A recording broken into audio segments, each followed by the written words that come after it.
ಕೊನೆಯ ಭಾಗದಲ್ಲಿ ಇವತ್ತು ನಾವಿದ್ದೇವೆ. ನಿನ್ನೆಯ ದಿನ ಯುದ್ಧ ಎಲ್ಲ ಮುಗಿದ ನಂತರ ವಿಭೀಷಣ ಸೀತಾದೇವಿಯನ್ನು ಕರ್ಕೊಂಡು ಬರುವ ಕಥೆ. ಅಲ್ಲಿ ಯುದ್ಧರಂಗದಲ್ಲಿ ಸೀತಾದೇವಿಯನ್ನು ನೋಡಿದ ರಾಮ ಯಾವ ರೀತಿಯಲ್ಲಿ ಮಾತನಾಡ್ತಾನೆ, ಅದಕ್ಕೆ ಸೀತಾದೇವಿ ಕೊಟ್ಟ ಉತ್ತರ ಏನು, ಆ ನಂತರದಲ್ಲಿ ಸೀತಾದೇವಿಯ ಅಗ್ನಿ ಪ್ರವೇಶ, ಅಲ್ಲಿ ಸಾಕ್ಷಾತ್ತಾಗಿ ಅಗ್ನಿದೇವ ಇವಳು ಪರಿಶುದ್ಧಳು ಅಂತ ರಾಮಚಂದ್ರನಿಗೆ ಸೀತೆಯನ್ನು ಒಪ್ಪಿಸುವ ಕಥಾಭಾಗವನ್ನು ನಿನ್ನೆಯ ದಿನ ನಾವು ಗಮನಿಸಿತ್ತು. ಅಲ್ಲಿ ಆಚಾರ್ಯ ಮಧ್ವರು ಯಾವ ಅಪೂರ್ವವಾದ ನಿರ್ಣಯವನ್ನು ಕೊಟ್ಟಿದ್ದಾರೆ, ಅದರ ಸೊಗಸನ್ನು ಕೂಡ ನಾವು ನೋಡಿತ್ತು. ಇಲ್ಲಿ ಇಡೀ ರಾಮಾಯಣದ ಒಂದು ಅಪೂರ್ವವಾದ ಸನ್ನಿವೇಶ ಈ ಪ್ರಕರಣ. ಆಗ ಇಂದ್ರಾದಿ ಅನೇಕ ದೇವತೆಗಳು ಅಲ್ಲಿಗೆ ಬರ್ತಾರೆ. ಅಲ್ಲಿಗೆ ಬಂದಾಗ ರಾಮಚಂದ್ರನ ಅನೇಕ ಗುಣಗಳನ್ನೆಲ್ಲ ಹೇಳ್ತಾರೆ, ಅನೇಕ ಸಂವಾದಗಳಾಗ್ತದೆ. ಆ ಹೊತ್ತಿಗೆ ರಾಮ ತನ್ನ ಸುತ್ತ ಪರಿಸರದಲ್ಲಿ ರಾವಣನ ಜತೆಗಿನ ಯುದ್ಧದ ಸಂದರ್ಭದಲ್ಲಿ ಅನೇಕ ಕಪಿವೀರರು ಮರಣ ಹೊಂದಿರ್ತಾರೆ. ಪ್ರಾರಂಭದಲ್ಲಿ ಮರಣ ಹೊಂದಿದವರನ್ನು ಆ ಪರ್ವತ ತಂದು ಬದುಕಿಸಿದ್ದಂತಹ ಕಥೆಗಳೆಲ್ಲ ನಡೆಯಿತು. ಮತ್ತೆ ಆಯ್ತಲ್ಲ ಯುದ್ಧ. ಆ ಸನ್ನಿವೇಶದಲ್ಲಿ ಮರಣ ಹೊಂದಿದ ಅನೇಕ ಕಪಿವೀರರನ್ನು, ಕಪಿ ಸಮೂಹವನ್ನು ದೇವೇಂದ್ರನ ಹತ್ತಿರ ಬದುಕಿಸಿಕೊಡುವ ಹಾಗೆ ರಾಮಚಂದ್ರ ಕೇಳಿಕೊಳ್ತಾನೆ. ಅದಕ್ಕೆ ದೇವೇಂದ್ರ ತಥಾಸ್ತು ಹೇಳ್ತಾನೆ. ರಾಮ ಹೇಳುವ ಮಾತು ತುಂಬ ಅಪೂರ್ವವಾದದ್ದು. ಮಮ ಹೇತೋ ಪರಾಕ್ರಾಂತಾ ಯೇ ಗತಾ ಯಮಸಾದರಂ ತೇ ಸರ್ವೇ ಜೀವಿತಂ ಪ್ರಾಪ್ಯ ಸಮುತ್ತಿಷ್ಠಂತು ವಾನರಾಹ. ಅವರೆಲ್ಲ ನನಗೋಸ್ಕರ ಯುದ್ಧದಲ್ಲಿ ಪ್ರಾಣ ಬಿಟ್ಟವು. ವಾನರರಿಗೆ ರಾವಣನ ಜೊತೆಗೆ ಯಾವ ವೈರತ್ವವೂ ಇಲ್ಲ. ರಾಮನ ಹೆಂಡತಿಯನ್ನು ರಾವಣ ಕದ್ದದ್ದಕ್ಕೋಸ್ಕರವಾಗಿ ನನಗೆ ಅವನ ವಿಷಯದಲ್ಲಿ ದ್ವೇಷ ಮತ್ತು ವೈರ. ಪಾಪ, ನನ್ನ ಹಿಂಬಾಲಕರಾಗಿ ಬಂದು ನನಗಾಗಿ ಯುದ್ಧದಲ್ಲಿ ಸೆಣಸಾಡಿ ಪ್ರಾಣ ಬಿಟ್ಟ ದೊಡ್ಡ ಕಪಿ ಸಮೂಹ ಇಲ್ಲುಂಟು. ದೇವೇಂದ್ರ, ಇದು ನನ್ನ ಆಜ್ಞೆ. ಆ ಎಲ್ಲ ಕಪಿ ವಾನರ ಸಮೂಹ ಮತ್ತೆ ಬದುಕಬೇಕು ಅಂತ ರಾಮಚಂದ್ರ ದೇವೇಂದ್ರನ ಹತ್ರ ಹೇಳ್ತಾನೆ. ದೇವೇಂದ್ರ ದೇವರು ಹೇಳಿದ ಮಾತು ನಡೆಸಲಿಕ್ಕೂ ಒಂದು ಯೋಗ. ತಕ್ಷಣದಲ್ಲಿ ಎಲ್ಲ ಕಪಿವೀರರು ಪ್ರಾಣ ಹೋದವರನ್ನು ದೇವೇಂದ್ರ ಮತ್ತೆ ಬದುಕಿಸ್ತಾನಂತೆ. ಆದ್ದರಿಂದ ಅಷ್ಟು ದೊಡ್ಡ ರಾಮಾಯಣದ ಯುದ್ಧದಲ್ಲಿ ಯಾವ ಕಪಿಗಳ ಪ್ರಾಣವೂ ಕೂಡ ಹರಣ ಆಗಲೇ ಇಲ್ಲ. ಪ್ರಾರಂಭದಲ್ಲಿ ಆದದ್ದು 2 ಬಾರಿ ಪರ್ವತದ ಸಂಪರ್ಕದಿಂದ, ಗಿಡಮೂಲಿಕೆಯ ಸಂಪರ್ಕದಿಂದ ಬದುಕಿಕೊಂಡರು. ಮತ್ತೆ 3ನೆಯ ಬಾರಿಯಲ್ಲಾಗುವಾಗ ರಾಮಚಂದ್ರ ಸ್ವತಃ ಪ್ರಾರ್ಥನೆ ಮಾಡಿದ್ದರಿಂದಾಗಿ ಅವರೆಲ್ಲ ಬದುಕುವಂತಹ ಪ್ರಸಂಗ ನಿರ್ಮಾಣ ಆಯಿತು. ಅಷ್ಟು ಹೊತ್ತಿಗಾಗುವಾಗ ಒಂದು ಹಂತದಲ್ಲಿ ಎಲ್ಲ ಸಮಾಧಾನದ ಸ್ಥಿತಿಗೆ ಬಂತು ಹೇಳುವಾಗ ರಾಮಚಂದ್ರನ ಒಳಗೆ ತನ್ನ ತಮ್ಮನಾದ ಭರತನ ನೆನಪು ಶುರುವಾಗ್ತದಂತೆ. ವಾಲ್ಮೀಕಿಗಳು ಹೇಳ್ತಾರೆ, ಒಂದು ಒಳ್ಳೆ ಶಬ್ದ ಹಾಕ್ತಾರೆ, ಸತು ತಾಮ್ಯತಿ ಧರ್ಮಾತ್ಮ ಮಮ ಹೇತೋ ಪ್ರಾರಂಭ. ತಾಮ್ಯತಿ ಅಂತ ಹೇಳಿದರೆ ಒಳಗಿನಿಂದ ತಳಮಳವನ್ನು ಗೊಳ್ತಾ ಇದ್ದಾನೆ. ನನ್ನ ತಮ್ಮ ಅಯೋಧ್ಯೆಯಲ್ಲಿ ಭರತ ನನಗೋಸ್ಕರವಾಗಿ ತಳಮಳದಿಂದ ಕಾಯ್ತಾ ಇದ್ದಾನೆ. ಸುಕುಮಾರೋ ಮಹಾಬಾಹು ಭರತಃ ಸತ್ಯ ಸಂಶ್ರಯ. ಅವನನ್ನು ನೋಡಬೇಕು. ಇಲ್ಲಿ ಬಂದ ಕೆಲಸ ಆಗಿ ಆಯಿತು, ಇನ್ನು ಇಲ್ಲಿ ಉಳ್ಕೊಳ್ಳೋದ್ರಲ್ಲಿ ಯಾವ ಅರ್ಥವೂ ಇಲ್ಲ, ಯಾವ ಪ್ರಯೋಜನವೂ ಇಲ್ಲ. ತಕ್ಷಣ ಇಲ್ಲಿಂದ ಹೊರಡಲಿಕ್ಕೆ ಬೇಕಾದ ವ್ಯವಸ್ಥೆಯನ್ನು ಮಾಡಬೇಕು ಅಂತ ಸಂಕಲ್ಪಿಸಿಕೊಳ್ತಾನೆ. ರಾಮಚಂದ್ರನ ಈ ಗಡಿಬಿಡಿಯನ್ನು ನೋಡಿದ ವಿಭೀಷಣ ಇಷ್ಟೆಲ್ಲ ಉಪಕಾರ ಮಾಡಿ ಲಂಕೆಯ ಪಟ್ಟಣಕ್ಕೂ ರಾಮ ಹೋಗಲಿಲ್ಲ. ಹೇಳ್ತಾನೆ, ಪ್ರಭು ಇಷ್ಟೆಲ್ಲ ಆಯಿತು, ಸ್ವಲ್ಪ ದಿನ ಈ ಲಂಕೆಯ ಪರಿಸರದಲ್ಲಿ ಅರಮನೆಯಲ್ಲಿ ಸೀತಾದೇವಿಯ ಜೊತೆಗೆ ಸಂತೋಷದಿಂದ ಇದ್ದು ಮತ್ತೆ ಹೊರಟು ಹೋಗಿ. ಸ್ವಲ್ಪ ದಿನ ನನ್ನ ಅರಮನೆಯಲ್ಲಿ ನೀವು ಉಳಿದುಕೊಳ್ಳಬೇಕು, ನಿಮ್ಮ ಸೇವೆಯನ್ನು ಮಾಡುವ ಯೋಗ ನನಗೆ ಬೇಕು ಅಂತ ವಿಭೀಷಣ ಪ್ರಾರ್ಥನೆ ಮಾಡಿಕೊಳ್ತಾನೆ. ಅಹಂತೆ ಯದ್ಯನುಗ್ರಾಹ್ಯ ಯದಿ ಸ್ಮರಸಿ ಮೇ ಗುಣಾನ್ ವಸತಾವದಿಹ ಪ್ರಾಜ್ಞ ಯದ್ಯಸ್ತಿ ಮೈ ಸೌಹೃದಂ. ನನ್ನಲ್ಲಿ ಒಂದು ಸ್ವಲ್ಪ ಆದರೂ ನಿನಗೆ ಕನಿಕರ, ಪ್ರೀತಿ, ವಿಶ್ವಾಸ ಇದ್ದರೆ ಈಗ ಲಂಕೆಯ ಅಧಿಪತಿಯಾಗಿ ನಾನು ನಿನ್ನ ಹತ್ರ ಭಿನ್ನಯಿಸಿಕೊಳ್ತಾ ಇದ್ದೇನೆ. ಇಲ್ಲಿ ಉಳ್ಕೊಂಡು ನಮ್ಮ ಆತಿಥ್ಯವನ್ನೆಲ್ಲ ಸ್ವೀಕಾರ ಮಾಡಿ ಸಾವಕಾಶವಾಗಿ ಇಲ್ಲಿಂದ ಹೊರಡು ಅಂತ ಪ್ರಾರ್ಥಿಸಿಕೊಳ್ತಾನೆ. ಆಗ ರಾಮ ಹೇಳ್ತಾನೆ, ವಿಭೀಷಣ, ಒಬ್ಬ ವ್ಯಕ್ತಿ ತನ್ನ ಕೆಲಸವನ್ನು ಮುಗಿಸಿದ ನಂತರವೂ ಆ ಸ್ಥಳದಲ್ಲಿದ್ದರೆ ಅವ ಹಗುರಾಗಿ ಬಿಡ್ತಾನೆ ಹೇಳ್ತಾರೆ. ನಮಗೆಲ್ಲ ಪಾಠ ನೋಡಿ. ಇನ್ನು ಈ ಜಾಗದಲ್ಲಿ ನಾನು ಕೂತ್ಕೊಳ್ಳುವಂಥದ್ದು ಪ್ರಯೋಜನಕ್ಕೆ ಬರುವುದಿಲ್ಲ, ನಾನು ಹೊರಡಬೇಕು. ಮಾತ್ರ ಅಲ್ಲ, ಅಲ್ಲಿ ದೂರದಲ್ಲಿ ತಮ್ಮ ನನಗೋಸ್ಕರ ಕಾಯ್ತಾ ಇರುವುದನ್ನು ತಡೆದು ನನಗೆ ಇಲ್ಲಿ ಕೂತ್ಕೊಳ್ಳುವಂತಹ ಮನಸ್ಸಿಲ್ಲ. ವಿಭೀಷಣ, ನಾನು ತಕ್ಷಣ ಹೊರಡಬೇಕು ಅಂತ ಹೇಳಿ ವಿಭೀಷಣನ ಹತ್ರ ಒಂದು ರಿಕ್ವೆಸ್ಟ್ ಮಾಡ್ತಾನೆ. ನಿನಗೆ ನನ್ನ ವಿಷಯದಲ್ಲಿ ಅಷ್ಟು ಪ್ರೀತಿ ಮತ್ತು ಗೌರವ ಇದ್ದರೆ ನನಗೊಂದು ಉಪಕಾರ ಮಾಡು. ಏನು? ಉಪಸ್ಥಾಪಯ ಮೇ ಶೀಘ್ರಂ ವಿಮಾನಂ ರಾಕ್ಷಸೇಶ್ವರ ಕೃತಕಾರ್ಯಸ್ಯ ಮೇ ವಾಸಃ ಕಥಂ ಸ್ಯಾದಿಹ ಸಮ್ಮತಃ. ನನಗೊಂದು ಫ್ಲೈಟ್ ಇದು ಅರೇಂಜ್ಮೆಂಟ್ ಮಾಡು ಹೇಳ್ತಾನೆ. ಲಂಕೆಯಿಂದ ಮತ್ತೆ ಅಯೋಧ್ಯೆಗೆ ಹೋಗಲಿಕ್ಕೆ ವಿಮಾನದ ವ್ಯವಸ್ಥೆ ಮಾಡು. ನಿನ್ನ ರಾವಣನ ಬಳಿ ಇದ್ದ ಪುಷ್ಪಕ ವಿಮಾನ ಕುಬೇರನಿಂದ ಅಪಹಾರ ಮಾಡಿದ್ದವ, ಅದರಲ್ಲಿ ತಕ್ಷಣ ಹೋಗಬೇಕು.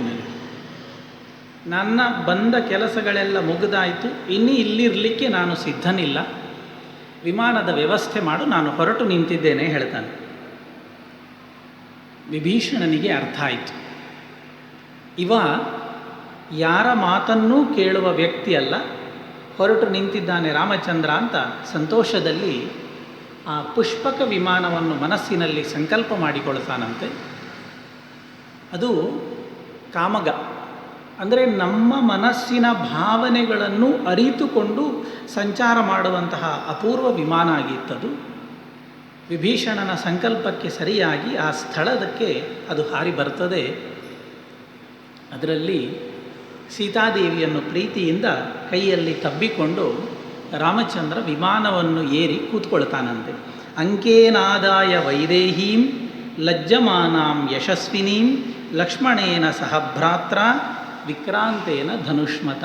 ಸೀತಾದೇವಿಯ ಜೊತೆಯಲ್ಲಿ, ಲಕ್ಷ್ಮಣನ ಜೊತೆಯಲ್ಲಿ ರಾಮ ಆ ರಥವನ್ನು ಏರಿ ಹೊರಟು ನಿಲ್ತಾನೆ.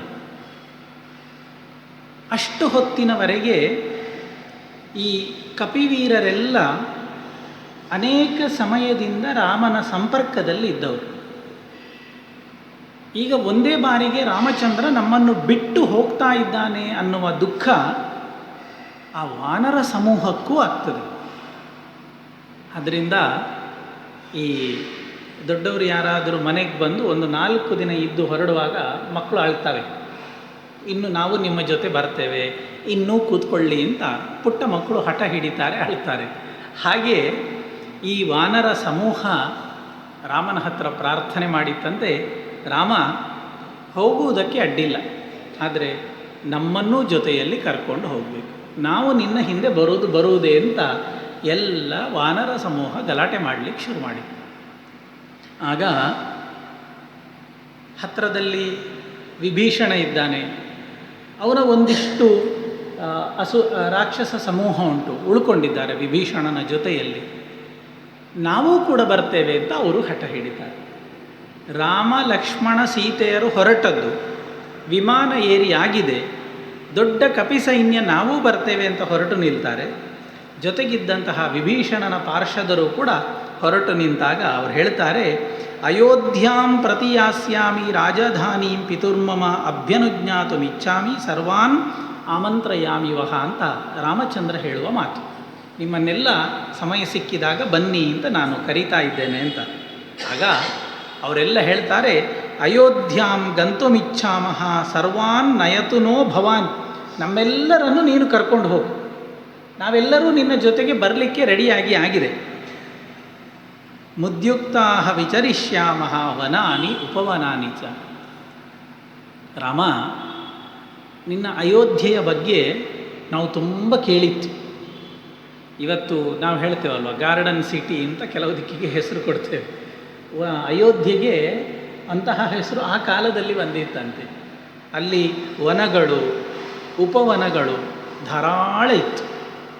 ವಾನರ ಸಮೂಹ ಹೇಳುತ್ತದೆ, ಅಂತಹ ವನದಲ್ಲಿ, ಉಪವನದಲ್ಲಿ ನಮ್ಮ ದೊಡ್ಡ ಪರಿವಾರದ ಜೊತೆಗೆ ಗಮ್ಮತ್ತಿನಿಂದ ವಿಹಾರ ಮಾಡಬೇಕು ಅಂತ ನಮಗೆ ಮನಸ್ಸಾಗಿದೆ, ನಾವೆಲ್ಲ ನಿನ್ನ ಜೊತೆಗೆ ಹೊರಟು ಬರ್ತೇವೆ ಅಂತ ಹೇಳ್ತಾರೆ. ವಿಭೀಷಣಾದಿಗಳು ಹೇಳ್ತಾರೆ. ಇದು ಕೇಳಿದ ರಾಮನಿಗೆ ಎಷ್ಟು ಸಂತೋಷ ಹೇಳಿದರೆ, ಆ ರಾಮ ಹೇಳ್ತಾನೆ, ಕ್ಷಿಪ್ರಮಾರೋಹ ಸುಗ್ರೀವ ವಿಮಾನಂ ಸಹ ವಾನರೈಹಿ. ಕ್ಷಿಪ್ರಮಾರೋಹ ಸುಗ್ರೀವ, ಹೌದಾ ಬರ್ತೀರಾ, ತಡ ಮಾಡೋದು ಯಾಕೆ, ಟಿಕೆಟ್ಸ್ ಬೇಡ, ಏನು ಬೇಡ, ಹತ್ತಿ ವಿಮಾನ ಹೇಳ್ತಾನೆ. ಕ್ಷಿಪ್ರಂ ಎಲ್ಲ ಹತ್ತಿ ಅಂತ ಹೇಳ್ತಾನೆ. ಎಲ್ಲ ವಾನರ ವೀರರ ಜೊತೆಗೆ ಸುಗ್ರೀವನು ಕೂಡ ವಿಮಾನವನ್ನು ಹತ್ತಿ ಕೂತ್ಕೊಳ್ತಾನೆ.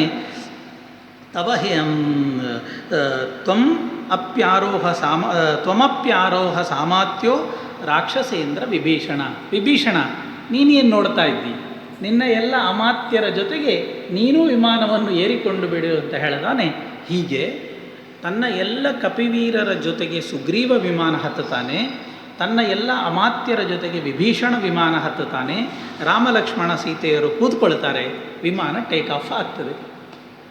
ಆದರೆ ಈಗ ಒಂದು ಗಂಟೆ ಹಿಂದೆ ಸೀತಾದೇವಿಯ ಜೊತೆಗೆ ಹಾಗೆಲ್ಲ ಮಾತಾಡಿದ್ದ ಪುಣ್ಯಾತ್ಮ ವಿಮಾನ ಹೊರಟದ್ದು ಕಂಪ್ಲೀಟ್ ಚೇಂಜ್.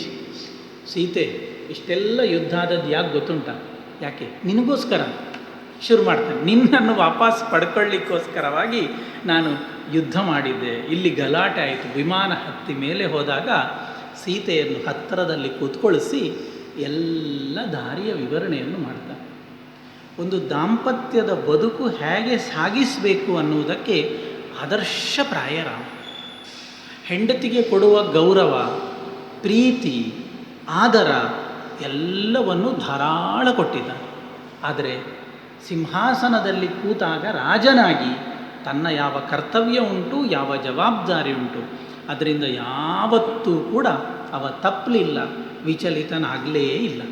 ಆ ಪುಷ್ಪಕ ವಿಮಾನದಲ್ಲಿ ಸೀತಾದೇವಿಗೆ ಎಲ್ಲ ಪರಿಚಯ ಮಾಡಿಸ್ತಾನೆ. ಅಲ್ಲಿ ನೋಡು ಕೆಳಗಡೆ ಆ ರಾವಣ ಅಷ್ಟು ನಿನಗೆ ತೊಂದರೆ ಕೊಟ್ಟಲ್ವ, ಈಗ ಸತ್ತು ಬೂದಿಯಾಗಿ ದೊಡ್ಡ ಬೂದಿಯ ರಾಶಿ ಕಾಣ್ತಾ ಇತ್ತಂತೆ. ಆ ಬೂದಿಯ ರಾಶಿ ರಾವಣನದ್ದು. ನೂರಾರು ಜನ ರಾಕ್ಷಸ ಸಮೂಹ ಯುದ್ಧದಲ್ಲಿ ಸತ್ತವರೆಲ್ಲ ಇದ್ದಾರೆ ನೋಡು ಅಂತ ಒಂದೊಂದು ದಾರಿಯಲ್ಲಿ ತೋರಿಸ್ತಾ ಆ ರಾಕ್ಷಸನ ರಾವಣನ ವಿಷಯ ಹೇಳುವಾಗ ರಾಮ ಹೇಳುವ ಶ್ಲೋಕ, ಏಷಃ ದತ್ತವರಃ ಶೇತೆ ಪ್ರಮಾಥಿ ರಾಕ್ಷಸೇಶ್ವರ ತವ ಹೇತೋ ವಿಶಾಲಾಕ್ಷಿ ರಾವಣೋ ನಿಹತೋ ಮಯ. ಇದು ರಾಮ ಹೇಳುವಂತಹ ವಿಶೇಷ ಮಾತು. ಈ ರಾವಣನಿಗೆ ಬ್ರಹ್ಮನಿಂದ ವರ ಇತ್ತು, ಬೇರೆ ಯಾರಿಗೂ ಅವನನ್ನು ಸಂಹಾರ ಮಾಡುವ ಶಕ್ತಿ ಇರಲಿಲ್ಲ. ಬ್ರಹ್ಮ ಕೊಟ್ಟ ವರವನ್ನೂ ಸಹಿತವಾಗಿ ನಿನಗೋಸ್ಕರ ನಾನು ಸಂಹಾರ ಮಾಡಿದೆ ಅಂತ ಹೇಳಿ ಬ್ರಹ್ಮನಿಗಿಂತಲೂ ತಾನು ಮೇಲ್ಮಟ್ಟದವ ಅನ್ನುವ ಮಾತನ್ನು ರಾಮಚಂದ್ರ ಇಲ್ಲಿ ಸ್ಪಷ್ಟ ಸ್ಪಷ್ಟವಾದ ಮಾತುಗಳಲ್ಲಿ ಅಭಿವ್ಯಕ್ತಗೊಳಿಸ್ತಾ ಇದ್ದಾನೆ. ಏಷಃ ದತ್ತವರಹ, ಚತುರ್ಮುಖ ಬ್ರಹ್ಮನಿಂದ ಇವ ವರ ಪಡೆದುಕೊಂಡಿದ್ದ, ನಿನಗೋಸ್ಕರ ನಾನು ಅದನ್ನೂ ಮೀರಿ ಈ ರಾವಣನನ್ನು ಸಂಹಾರ ಮಾಡಿದೆ ಅಂತ ಹೇಳ್ತಾ ದಾರಿಯಲ್ಲಿ ಬರುವಾಗ, ಇವತ್ತು ನಾವು ರಾಮಸೇತು ಅಂತ ಕರಿತೇವೆ ನೋಡಿ, ಅದೇಯೋ ಬೇರೆಯೋ ಅನ್ನುವಂಥದ್ದು ಗೊಂದಲದಲ್ಲಿ ಉಂಟು. ಸದ್ಯಕ್ಕೆ ನಾವು ಅದೇ ಅಂತ ಇಟ್ಟುಕೊಳ್ಳುವ ಅಷ್ಟೇ. ಅದೇ ಅಂತಾದರೆ ನಮ್ಮ ಭಾಷೆಯಲ್ಲಿ ನಾವು ರಾಮಸೇತು ಅಂತ ಕರಿತೇವೆ. ರಾಮ ಏನು ಕರೆದಿದ್ದ? ಒಂದು ವೇಳೆ ಇದೇ ಆಗಿದ್ದರೆ ರಾಮ ಏನು ಕರೆದಿದ್ದ ಅಂತಂದರೆ, ರಾಮ ಹೇಳ್ತಾನೆ, ಏಷಃ ಸೇತು ಮಯಾ ಬದ್ಧ ಸಾಗರೇ ಸಲಿಲಾರ್ಣವೇ. ಈ ದೊಡ್ಡ ಬ್ರಿಡ್ಜ್ ಉಂಟಲ್ವ, ನೀರಿಗೆ ಕಟ್ಟಿದಂತಹ ಸೇತುವೆ, ಈ ಸಮುದ್ರಕ್ಕೆ ಇದನ್ನು ನಾನು ಕಟ್ಟಿದ್ದು.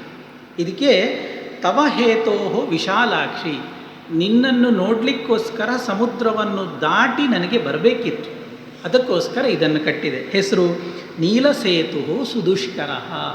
ರಾಮಸೇತುವಿಗೆ ರಾಮಚಂದ್ರ ಕೊಟ್ಟ ಹೆಸರು ನೀಲಸೇತು ಅಂತ. ನೀಲಸೇತು ಸುದುಷ್ಕರ. ನೀಲ ಅನ್ನುವ ಕಪಿವೀರ ಇಂಜಿನಿಯರ್ ಆಗಿ ನಿಂತು ಆ ಕೆಲಸವನ್ನು ಮಾಡಿತ್ತು. ಅದರಿಂದಾಗಿ ರಾಮ ಅದಕ್ಕೆ ಕೊಟ್ಟಂತಹ ಹೆಸರು ರಾಮಸೇತು ಅಲ್ಲ, ಅದಕ್ಕೆ ನೀಲಸೇತು ಅನ್ನುವಂತಹ ಹೆಸರನ್ನು ಕೊಟ್ಟಿದ್ದ. ಸರಿ, ಆ ದಾರಿಯಲ್ಲಿ ಬರುವಾಗ ಮತ್ತೆ ಹಾಗೆ ಎಲ್ಲ ಕಟ್ಟುವಾಗ ಆದಂತಹ ಸಮಸ್ಯೆಗಳು, ಮತ್ತು ಆ ಬದಿಗೂ ಹೋದ ನಂತರದಲ್ಲಿ ಜಟಾಯುವಿನ ಮರಣ, ಅಲ್ಲಿ ಭರತನ ವಾಲಿಯ ವಧೆ ಮಾಡಿದ್ದು, ಸುಗ್ರೀವನ ಪರಿಚಯ ಆದದ್ದು, ಹೀಗೆ ಎಲ್ಲ ಹೇಳ್ತಾ ಭರದ್ವಾಜರ ಆಶ್ರಮಕ್ಕೆ ರಾಮಚಂದ್ರ ಬರ್ತಾನೆ. ಹಿಂದೆ ಯಾತ್ರೆಗೆ ಹೋಗುವ ಸಂದರ್ಭದಲ್ಲಿಯೂ ಕೂಡ ಭರದ್ವಾಜ ಆಶ್ರಮಕ್ಕೆ ಹೋಗಿದ್ದ. ರಾಮ ಹೋದ ನಂತರದಲ್ಲಿ ಭರತನೂ ಬಂದಿದ್ದ. ಆದ್ದರಿಂದ ಈಗ ವಾಪಸ್ ಹಿಂದೆ ಹೋಗುವಾಗ ಭರದ್ವಾಜರ ಆಶ್ರಮಕ್ಕೆ ವಿಮಾನವನ್ನು ನಿಲ್ಲಿಸಲಿಕ್ಕೆ ಹೇಳ್ತಾನೆ. ಅಲ್ಲಿ ಹೇಳಿದಾಗ ಭರದ್ವಾಜರಿಗೆ ರಾಮನನ್ನು ನೋಡಿ ತುಂಬ ಸಂತೋಷ ಆಗ್ತದೆ. ಇಲ್ಲಿಂದ ನೀನು ಹೋಗುವಾಗ ಸೀತೆಯನ್ನು ಕಳಕೊಂಡ ವಿರಹದ ದುಃಖ ನಿನ್ನ ಮನಸ್ಸಿನಲ್ಲಿತ್ತು. ಈಗ ಬರ್ತಾ ಇರುವಾಗ ಸೀತಾದೇವಿಯ ಜೊತೆಯಲ್ಲಿ ಬರ್ತಾ ಇದ್ದಿ ರಾಮ, ನಿನ್ನನ್ನು ನೋಡಿ ತುಂಬ ಸಂತೋಷ ಆಯಿತು. ನಿನ್ನ ತಮ್ಮ ಭರತ ನಿನ್ನ ವಿಷಯದಲ್ಲಿ ಹೇಗೆ ನಡ್ಕೊಳ್ತಾನೆ ಅನ್ನುವ ಗೊಂದಲ, ಸಂಶಯ ಬೇಡ, ಅವ ನಿನಗೋಸ್ಕರ ಕಾಯ್ತಾ ಇದ್ದಾನೆ ಅಂತ ಭರದ್ವಾಜರು ಹೇಳ್ತಾರೆ. ಹಾಗೆ ಭರದ್ವಾಜರಿಂದ ಎಲ್ಲ ಅನುಗ್ರಹ ಪಡ್ಕೊಳ್ಳುವ ಮುಂಚೆ ಒಂದು ಸಣ್ಣ ಘಟನೆ ಆಗ್ತದೆ, ಅದು ತಪ್ಪಿ ಹೋಯಿತು. ಅಲ್ಲಿ ಬರಿತಾ ಕಿಷ್ಕಿಂಧೆಯಲ್ಲಿ ವಿಮಾನ ನಿಲ್ತದೆ. ಅಲ್ಲಿ ಇಳಿದಾಗ ಎಲ್ಲ ಈ ಸೀತಾದೇವಿಗೆ ಕುತೂಹಲ. ಇಷ್ಟು ದೊಡ್ಡ ವಾನರ ಸೈನ್ಯ, ಸುಗ್ರೀವ, ಹನುಮಂತ, ಅಂಗದ, ಜಾಂಬವಂತ ಇವರೆಲ್ಲ ಇದ್ದಾರೆ. ಆ ಕಿಷ್ಕಿಂಧೆಯನ್ನು ಒಮ್ಮೆ ನೋಡಬೇಕು ಅಂತ. ಈಗಿನ ಭಾಷೆಯಲ್ಲಿ ಹೇಳಬೇಕಾದ್ರೆ ನಮ್ಮ ಮಕ್ಕಳಿಗೆ ಒಂದು ಝೂ ನೋಡೋದು ಅಂತ ಹೇಳಿದರೆ ಖುಷಿ ಆಗ್ತದಲ್ಲ, ಹಾಗೆ ಸೀತೆಗೆ ಒಮ್ಮೆ ಅದನ್ನು ನೋಡಬೇಕು ಅಂತ ಹಾಗೆ ಹೋಗ್ತಾ ಇದ್ದ ವಿಮಾನವನ್ನು ಅಲ್ಲಿ ನಿಲ್ಲಿಸ್ತಾನೆ. ಬಹುಶಃ ಒಂದು ದಿನ ಅಲ್ಲಿ ನಿಂತರೂ ಕಾಣ್ತದೆ. ಅಂತೂ ಅಲ್ಲಿ ನಿಲ್ಲಿಸಿದಾಗ ಎಲ್ಲ ವಾನರ ಪತ್ನಿಯರು, ಯಾರ್ಯಾರು ವಿಮಾನದಲ್ಲಿ ಬಂದಿದ್ದಾರೆ ವಾನರರು, ಅವರ ಹೆಂಡತಿಯರಿಗೆಲ್ಲ ಸೀತಾದೇವಿಯನ್ನು, ರಾಮನನ್ನು, ಲಕ್ಷ್ಮಣನನ್ನು, ತಮ್ಮ ಪರಿವಾರವನ್ನೆಲ್ಲ ನೋಡಿ ಭಾರೀ ಸಂಭ್ರಮ. ಈ ಬಂದ ವಾನರ ವೀರರೆಲ್ಲ ಹೇಳ್ತಾರೆ, ನೀವು ಖುಷಿ ಪಡಲಿಕ್ಕಿಲ್ಲ, ನಮ್ಗೆ ಪುರ್ಸೋತಿಲ್ಲ. ಯಾಕೆ? ನಾವೀಗ ಅಯೋಧ್ಯೆಗೆ ಹೊರಟದ್ದು, ಇದೇ ಫ್ಲೈಟಲ್ಲಿ ನಾವು ವಾಪಸ್ ಅಯೋಧ್ಯೆಗೆ ಹೊರಟದ್ದು. ಹೆಂಡತಿಯರದ್ದೆಲ್ಲ ಗಲಾಟೆ ಅಂತ. ಎಲ್ಲಿ? ಅಯೋಧ್ಯೆಗೆ. ನಮ್ಮನ್ನು ಬಿಟ್ಟು ಎಲ್ಲಿ ಹೋಗೋದಾದರೆ ನಮ್ಮನ್ನು ಕರ್ಕೊಂಡು, ಇಲ್ಲದಿದ್ದರೆ ಫ್ಲೈಟಿಂದ ಇಳೀರಿ ಅಂತ ಗಲಾಟೆ. ರಾಮನ ಹತ್ರ ಮತ್ತೆ ಕಂಪ್ಲೇಂಟ್ ಬಂತು. ರಾಮ ಹೇಳಿದ, ಇನ್ನೂ ಸಹ ಸೀಟ್ ಉಂಟು, ಅವರು ಹತ್ತಲಿ ಅಂದ. ಹಾಗೆ ಎಲ್ಲ ಆ ವಾನರರ ಪತ್ನಿಯರೆಲ್ಲ ಅಲಂಕಾರ ಮಾಡಿಕೊಂಡು ಮುಖಕ್ಕೆ ಫ್ಲೈಟ್ ಹತ್ತಿದ್ರಂತೆ. ಎಷ್ಟು ಚಂದ ಬರೀತಾರೆ ವಾಲ್ಮೀಕಿಗಳು. ಅದು ಓದುವಾಗ ಮೂಲದಲ್ಲಿ ತುಂಬ ಆನಂದ ಆಗ್ತದೆ. ಹಾಗೆ ತಮ್ಮನ್ನು ತಾವು ಅಲಂಕಾರ ಮಾಡಿಕೊಂಡು ಮತ್ತೆ ಎಲ್ಲ ವಾನರ ಪತ್ನಿಯರು ಫ್ಲೈಟ್ ಹತ್ತುತ್ತಾರೆ. ಹಾಗೆ ಹೋಗಿ ಭರದ್ವಾಜರ ಆಶ್ರಮದ ಆದ ನಂತರದಲ್ಲಿ ಆ ಹೊತ್ತಿಗೆ ರಾಮ ನೋಡಿ ಆ ಗುಣಗಳು ಎಷ್ಟು ಸೂಕ್ಷ್ಮ ಅಂತ ಬೇರೆ ಯಾರಿಗೂ ಈ ವಿಷಯಗಳು ಅರ್ಥ ಆಗೋದಿಲ್ಲ. ಹನುಮಂತನನ್ನು ಕರೆದು ಅಪ್ಪಣೆ ಮಾಡ್ತಾನೆ. ಹನುಮಂತ, ಒಂದು ಕೆಲಸ ಆಗಿದೆ. ಏನು? ಇಲ್ಲಿಂದ ನೇರ ನೀನು ಗುಹನ ಹತ್ರ ಹೋಗು. ಗುಹನ ಹತ್ರ ಹೋಗಿ, ನನಗೆ ದೊಡ್ಡ ಪ್ರಾಣ ಸಖಾವ, ಆತ್ಮೀಯ, ನಾನು ಕುಶಲಿಯಾಗಿದ್ದೇನೆ, ವಾಪಸ್ ಬರ್ತಾ ಇದ್ದೇನೆ, ಲಂಕೆಗೆ ಅಯೋಧ್ಯೆಗೆ ನಾನು ಹೋಗ್ತಾ ಇದ್ದೇನೆ ಅಂತ ವಿಷಯ ತಿಳಿಸು. ನೋಡಿ, ಆ ಸೂಕ್ಷ್ಮ ಸ್ವಭಾವಗಳು ಎಷ್ಟು ದೊಡ್ಡ ಗುಣ ಅಂತ. ಅವ ಅಯೋಧ್ಯೆಯಿಂದ ಹೊರಟು ಬಂದಾಗ ಗುಹನಲ್ಲಿ ಆಶ್ರಯವನ್ನು ಪಡೆದಿದ್ದ. ಈಗ ಹಿಂದೆ ಹೋಗುವಾಗ ಆ ಗುಹನಿಗೆ ವಿಷಯವನ್ನು ತಿಳಿಸಿ ಹೋಗಬೇಕು, ಅದು ದೊಡ್ಡ ಸ್ಥಿತಿ. ಈಗ ಹಿಂದೆ ಹೋಗುವಾಗ ಕಷ್ಟದಲ್ಲಿದ್ದ, 14 ವರ್ಷ ಮುಗಿಸಿ ಹೋದಾಗಲೂ ಕೂಡ ರಾಮಚಂದ್ರ ಗುಹನನ್ನು ಮರಿಲಿಲ್ಲ. ಹನುಮಂತನ ಹತ್ರ ಹೇಳ್ತಾನೆ, ಗುಹನ ಹತ್ರ ಹೋಗಿ ಮಾತಾಡಿ ನೀನು ಹೋಗು. ಭರತ ಎಲ್ಲಿದ್ದಾನೆ, ಹೇಗೆ ಹೋಗಬೇಕು, ಭರತನ ಸ್ಥಾನವನ್ನು ಮುಟ್ಟುವ ದಾರಿ ಯಾವುದು, ಎಲ್ಲ ನಿನಗೆ ಗುಹ ಹೇಳ್ತಾನೆ. ಅಲ್ಲಿ ಹೋಗಿ ಭರತನ ಹತ್ರ ನನ್ನ ಎಲ್ಲ ಕಥೆಗಳನ್ನು ನಿವೇದಿಸಿಕೊಳ್ಳು. ಅಣ್ಣನಿಗೆ ಏನೇನಾಯಿತು, 14 ವರ್ಷದಲ್ಲಿ ಕಾಡಿಗೆ ಹೊರಟದ್ದು, ಸೀತಾಪಹಾರ ಆದದ್ದು, ರಾವಣನ ಜೊತೆಗಿನ ಯುದ್ಧ, ಎಲ್ಲ ಕಥೆ ಹೇಳು. ಎಲ್ಲ ಕಥೆ ಹೇಳುವಾಗ ರಾವಣನನ್ನು ಸಂಹಾರ ಮಾಡಿ ರಾಮಚಂದ್ರ ವಾಪಸ್ಸೀಗ ಹೊರಟು ಬರ್ತಾ ಇದ್ದಾನೆ ಅಯೋಧ್ಯೆಗೆ ಅಂತ ಹೇಳುವಾಗ ಭರತನನ್ನು ಸೂಕ್ಷ್ಮವಾಗಿ ಗಮನಿಸು. ನೀನು ಅಣ್ಣ ಬರ್ತಾ ಇದ್ದಾನೆ ಹೇಳುವ ಮಾತು ಭರತನ ಮುಖದಲ್ಲಿ ಸಂತೋಷವನ್ನು ಕೊಡ್ತದಾ, ದುಃಖವನ್ನು ಕೊಡ್ತದಾ ಅಂತ ಗಮನಿಸು ಹೇಳ್ತಾರೆ. ಯಾಕೆ ಹೇಳ್ತಾನೆ, ರಾಮನ ಮಾತು ಹಾಗುಂಟು. ಸರ್ವಕಾಮ ಸಮೃದ್ಧಂ ಹಿ ಹಸ್ತ್ಯಶ್ವರಥ ಸಂಕುಲಂ ಪಿತೃಪೈತಾಮಹಂ ರಾಜ್ಯಂ ಕಸ್ಯ ನಾವರ್ತಯೇನ್ ಮನಃ. ಹನುಮಂತ, ಭರತ ಒಳ್ಳೆಯವ, ಗುಣದಲ್ಲಿ, ನಡವಳಿಕೆಯಲ್ಲಿ, ಸ್ವಭಾವದಲ್ಲಿ ಅವ ಒಳ್ಳೆ ವ್ಯಕ್ತಿತ್ವ. ಆದರೆ ಅಧಿಕಾರ ಅನ್ನೋದು ಯಾರನ್ನೂ ಕೂಡ ಮರಳು ಮಾಡ್ತದೆ. ಒಮ್ಮೆ ಮಂತ್ರಿ ಆದರೆ ಮತ್ತೆ ಅಧಿಕಾರವನ್ನು ಬಿಟ್ಟುಕೊಡಲಿಕ್ಕೆ ಬರುವುದಿಲ್ಲ, ಮತ್ತು ಹೈಕಮಾಂಡೇ ಬರಬೇಕು. ಯಾರು ಹೇಳಿದರೂ ಅಧಿಕಾರದಿಂದ ಇಳಿಲಿಕ್ಕೆ ಕೇಳುವುದಿಲ್ಲ, ಎಂಥ ಗಲಾಟೆ ಬೇಕಾದರೆ ಆಗಲಿ. ಇದು ವ್ಯಕ್ತಿಯ ದೋಷ ಅಲ್ಲ, ಸ್ಥಾನದ ದೋಷ. ಇದನ್ನು ಅರ್ಥ ಮಾಡಿಕೊಂಡವ ರಾಮಚಂದ್ರ. ಭರತ ಒಳ್ಳೆಯವ, ಸದ್ಗುಣಿ, ಎಲ್ಲ ಸತ್ಯ. ಆದರೆ ಪಿತೃಪೈತಾಮಹಂ ರಾಜ್ಯಂ ಕಸ್ಯ ನಾವರ್ತಯೇನ್ ಮನಃ. ಹಿರಿಯರಿಂದ ಪ್ರಾಪ್ತವಾದ ಬಳುವಳಿ ರೂಪದಲ್ಲಿ ಬಂದ ಸಮೃದ್ಧವಾದ ರಾಜ್ಯ, ಬೇಕಾದಂತಹ ವೈಭೋಗ, ಅಧಿಕಾರ, ಇದೆಲ್ಲವೂ ಕೂಡ ಒಬ್ಬ ವ್ಯಕ್ತಿಗೆ ಅಧಿಕಾರದಿಂದ ಇಳಿದ ನಂತರ ಸಿಕ್ಕುವುದಿಲ್ಲ. ಮಾಜಿ ಆದರೆ ಮತ್ತೆ ಯಾರೂ ಒಳಗೆ ಬಿಡುವುದಿಲ್ಲ. ಅಧಿಕಾರದಲ್ಲಿ ಇದ್ದು ನಿನಗೆ ಬೆಲೆ. ಅದಕ್ಕೋಸ್ಕರ ನಮ್ಮ ಮಂತ್ರಿಗಳು ಇವತ್ತು ಹಾಗೆ ಹಿಡಿದ ಕುರ್ಚಿಯನ್ನು ಯಾರು ಬಿಡಲಿಕ್ಕೆ ಕೇಳುವುದಿಲ್ಲ. ಅವ್ರಿಗೆ ಗೊತ್ತುಂಟು, ಕುರ್ಚಿಯಿಂದ ಇಳಿದ್ರೆ ತಮಗೆ ಮತ್ತೆ 3 ಕಾಸಿನ ಬೆಲೆ ಇಲ್ಲ ಅಂತ ನಮ್ಮ ಮಂತ್ರಿಗಳಿಗೆ ಗೊತ್ತುಂಟು. ರಾಮಚಂದ್ರ ಆ ಕಾಲದಲ್ಲಿ ಇದನ್ನು ಅರ್ಥ ಮಾಡಿಕೊಂಡಿದ್ದು ನೋಡಿ. ಒಂದು ಆಸನ, ಒಂದು ಅಧಿಕಾರ, ಒಂದು ಅವಕಾಶ ಅನ್ನುವುದು ಎಷ್ಟು ಒಳ್ಳೆಯ ವ್ಯಕ್ತಿಯ ಮನಸ್ಸನ್ನು ಪರಿವರ್ತಿಸಬಹುದು. ಹನುಮಂತ ಇದೆಲ್ಲವನ್ನು ಹೇಳಿ ಭರತನ ನಡವಳಿಕೆಯನ್ನು, ಮುಖಭಾವವನ್ನು ಸೂಕ್ಷ್ಮವಾಗಿ ಗಮನಿಸು. ನಿಹತ್ಯ ರಾವಣಂ ರಾಮಃ ಪ್ರತಿಲಭ್ಯ ಚ ಮೈಥಿಲೀಂ ಉಪಯಾತಿ ಸಮೃದ್ಧಾರ್ಥಃ ಸಹ ಮಿತ್ರೈಃ ಮಹಾಬಲಃ. ರಾವಣನನ್ನು ಕೊಂದು ಸೀತಾದೇವಿಯನ್ನು ಪಡೆದು ತನ್ನ ಎಲ್ಲ ಮಿತ್ರರ ಜೊತೆಗೆ ಸಂತೋಷದಿಂದ ರಾಮ ವಾಪಸ್ ಅಯೋಧ್ಯೆಗೆ ಬರ್ತಾ ಇದ್ದಾನೆ ಅಂತ ಹೇಳು. ಒಂದು ವೇಳೆ ಹನುಮಂತ ಭರತನ ಮುಖದಲ್ಲಿ ಏನಾದರೂ ಒಂದು ಅಸಹನೆ, ಇಷ್ಟು ಬೇಗ ಅಣ್ಣ ಬರ್ತಾ ಇದ್ದಾನಾ ಅನ್ನುವ ಅಸಹನೆಯ ಸಣ್ಣ ಗೆರೆ ನಿಮಗೆ ಗಮನಕ್ಕೆ ಬಂದರೂ ಕೂಡ ತಕ್ಷಣ ಹೊರಟು ಬಾ. ನಾನು ವಿಮಾನವನ್ನು ಇಲ್ಲಿಂದ ತಿರುಗಿಸಿ ಮತ್ತೆ ಕಾಡಿನಲ್ಲಿ ಉಳಿದು ಬಿಡ್ತೇನೆ, ನಾನು ಅಯೋಧ್ಯೆಗೆ ಹೋಗುವುದಿಲ್ಲ. ತಮ್ಮನಿಗೆ ಬೇಸರ ಮಾಡಿ ಆ ರಾಜ್ಯವನ್ನು ಪಡೆದುಕೊಂಡು ಸಿಂಹಾಸನದಲ್ಲಿ ಕೂತ್ಕೊಳ್ಬೇಕು ಅನ್ನುವ ತುಡಿತ ರಾಮನಿಗೆ ಯಾವತ್ತೂ ಇಲ್ಲ. ಆದ್ದರಿಂದ ಈ ಸೂಕ್ಷ್ಮವನ್ನು ಗಮನಿಸಲಿಕ್ಕೋಸ್ಕರ ತನ್ನ ಇಡೀ ಟೀಮಿನಲ್ಲಿದ್ದಂತಹ ಒಳ್ಳೆ ವ್ಯಕ್ತಿ ಹೇಳಿದರೆ ಆಂಜನೇಯ ಮಾತ್ರ, ಅವನನ್ನು ಕರೆದು ಕಳುಹಿಸ್ತಾನೆ. ಆಂಜನೇಯ ಹೋಗ್ತಾನೆ, ಗುಹನ ಹತ್ರ ಮಾತಾಡ್ತಾನೆ. ಅಲ್ಲಿ ಹೋದರೆ ಭರತ ಸಿಗ್ತಾನೆ. ಭರತನನ್ನು ನೋಡಿದ ತತ್ಕ್ಷಣ ಆಂಜನೇಯನಿಗೆ ಗೊತ್ತಾಗ್ತದೆ, ಇವ ಒಂದು ದೃಷ್ಟಿಯಿಂದ ಅಣ್ಣನನ್ನೂ ಗುಣದಲ್ಲಿ ಮೀರಿಸಬಲ್ಲನಾದ ತಮ್ಮ ಅಂತ ಗೊತ್ತಾಗ್ತದೆ. ಹೇಳ್ತಾನೆ, ಹೀಗೀಗೆಲ್ಲ ಆಗಿದೆ. ರಾಮಚಂದ್ರ ಹೊರಟು ನಿಂತಿದ್ದಾನೆ. ಪುಷ್ಯ ನಕ್ಷತ್ರದ ದಿನ ನಿನ್ನ ಜೊತೆಗೆ ಅವನ ಸಮಾಗಮ ಆಗ್ತದೆ ಅಂತ ಹೇಳ್ತಾನೆ. ಆಗ ಭರತ ಒಂದು ಮಾತು ಹೇಳ್ತಾನೆ, ಏತಿ ಜೀವಂತಮಾನಂದ ನರಂ ವರ್ಷ ಶತಾದಪಿ. ನಾನು ಅಣ್ಣನ ಮುಖವನ್ನು ಮತ್ತೆ ನೋಡ್ತೇನೆ ಅನ್ನುವ ನಂಬಿಕೆಯಲ್ಲೇ ಇರಲಿಲ್ಲ ಹನುಮಂತ. ಒಂದಲ್ಲ ಒಂದು ದಿನ ಏನಾದರೂ ನನ್ನ ಬದುಕಿನಲ್ಲಿ ಖುಷಿಯ ಘಟನೆ ಆಗಬಹುದು ಅನ್ನುವಂತಹ ಒಂದು ದೊಡ್ಡ ನಿಲುಕದ ಆಸೆಯನ್ನು ಹೊತ್ತು ಇಷ್ಟು ದಿನ ನಾನು ಬದುಕಿದ್ದೆ.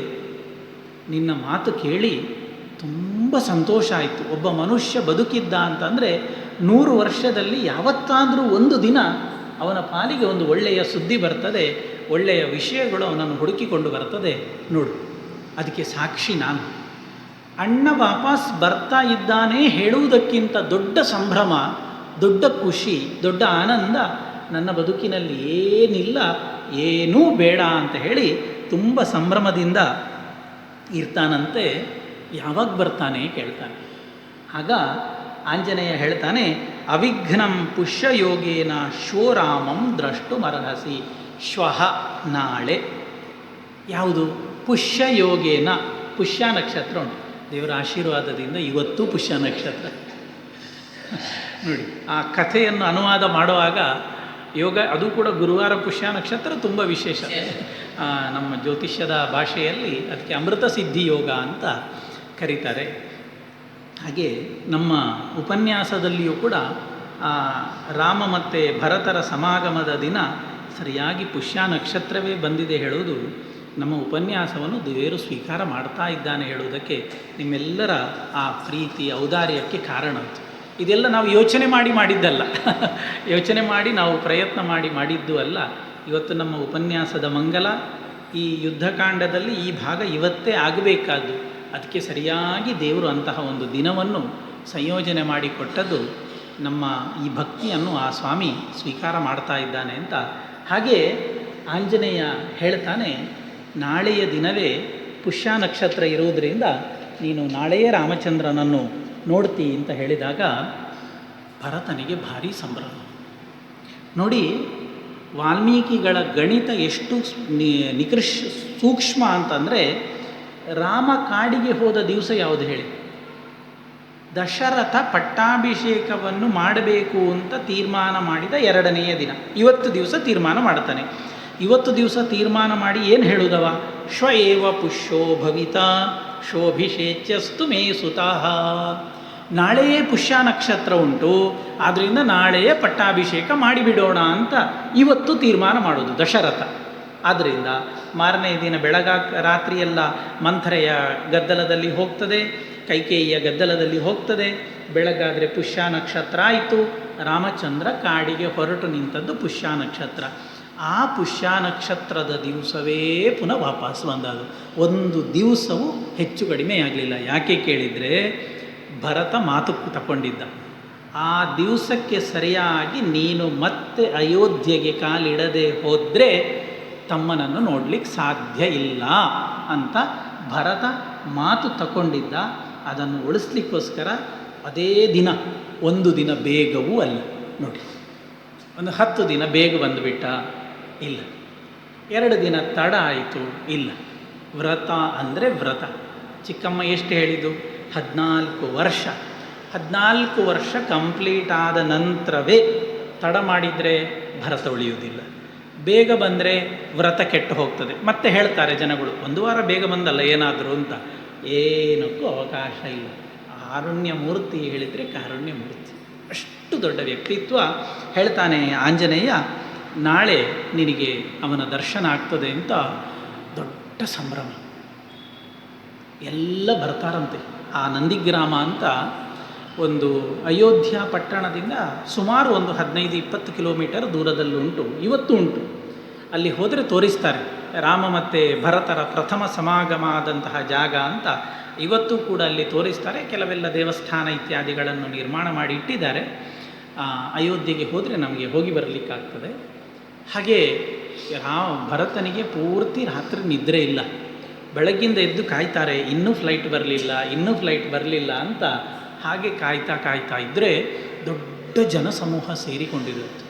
ರಾಮ ಬರ್ತಾನೆ. 14 ವರ್ಷಗಳ ನಂತರ ಮತ್ತೆ ರಾಮನನ್ನು ನಾವು ನೋಡ್ತಾ ಇದ್ದೇವೆ ಅನ್ನುವ ಸಂಭ್ರಮದಿಂದ ಅಯೋಧ್ಯೆಯ ತಾಯಂದಿರು, ಪ್ರಜಾವರ್ಗ, ಮಂತ್ರಿಮಂಡಲ, ಸೇವಕ ವರ್ಗ ಎಲ್ಲ ರಾಶಿ ಜನ ಬಂದು ನಂದಿಗ್ರಾಮದಲ್ಲಿ ಬೀಡುಬಿಟ್ಟಿದ್ದಾರೆ.